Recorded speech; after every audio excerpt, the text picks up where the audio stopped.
प्रिय विद्यार्थियों, आज हम व्याकरण के एक बिंदु पलवन पर चर्चा करेंगे, जो बीएससी भाग प्रथम वर्ष सामान्य हिंदी पाठ्यक्रम योजना में रखा गया है।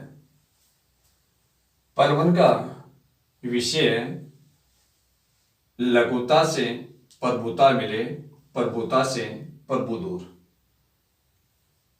इस पंक्ति में हम 3 शब्दों को देखेंगे: लघुता, प्रभुता और प्रभु। इस संसार में प्रत्येक मनुष्य उन्नति की ओर बढ़ता है, उच्च स्थान को प्राप्त करना चाहता है, चाहे वह बौद्धिक क्षेत्र हो, चाहे वह आध्यात्मिक क्षेत्र हो। वह ऊंचाइयों को छूना चाहता है, ऊंचाइयों को प्राप्त करना चाहता है, लेकिन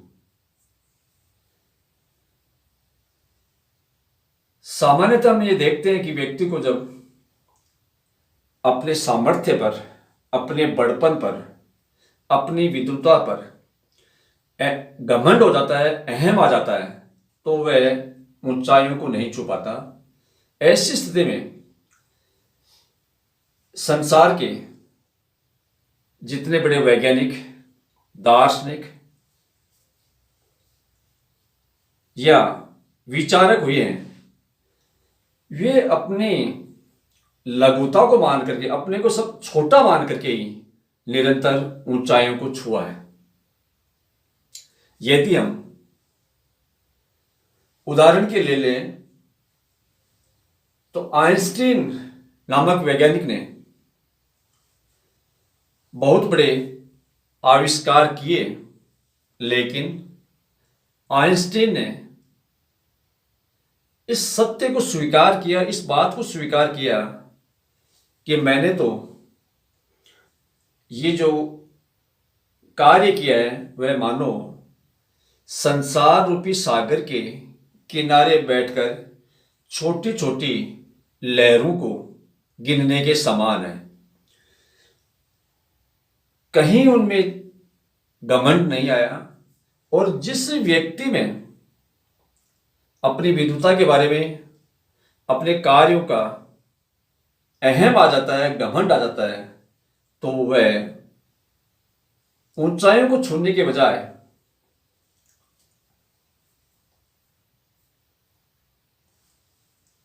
अपने निम्न स्तर की ओर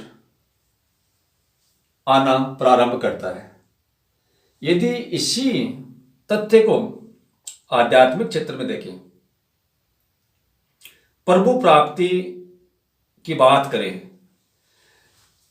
तो हिंदी साहित्य के जो भक्तिकाल के रचनाकार हैं, चाहे वो कबीर हैं, चाहे वह तुलसीदास है, चाहे वह सूरदास है, सारे के सारे भक्त कवि अपने आराध्य के सामने पूर्णतः समर्पण की बात को स्वीकार करते हैं, और इस रूप में स्वीकार करते हैं कि यदि इस संसार में सबसे तुच्छ प्राणी है तो वह कवि अपने आप को मानता है, अपने आप को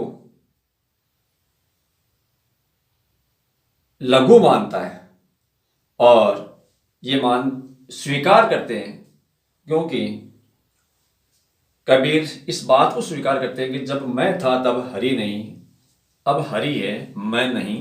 अर्थात मैं यहां पर अहम के लिए, घमंड नामक मनोविकार के लिए या अहंकार रूपी विकार के लिए। इसी स्वर में तुलसी भी अपने आराध्य राम के सामने ये स्वीकारोक्ति करते हैं कि राम से बड़ा कोई नहीं है और मेरे से कोई छोटा इस संसार में नहीं है। सूर भी अपने आप को पतितन को टीको कहकर के स्वीकार करते हैं। ऐसी स्थिति में प्रिय विद्यार्थियों, सार रूप में हम इस पलवन को देखें तो जो किसी कार्य या किसी शुरुआत में ही अपने आप को छोटा मान करके उन्नत लक्ष्य की ओर बढ़ते हैं और निरंतर संघर्ष करते रहते हैं, वे अवश्य ही उच्च लक्ष्य को हासिल करते हैं।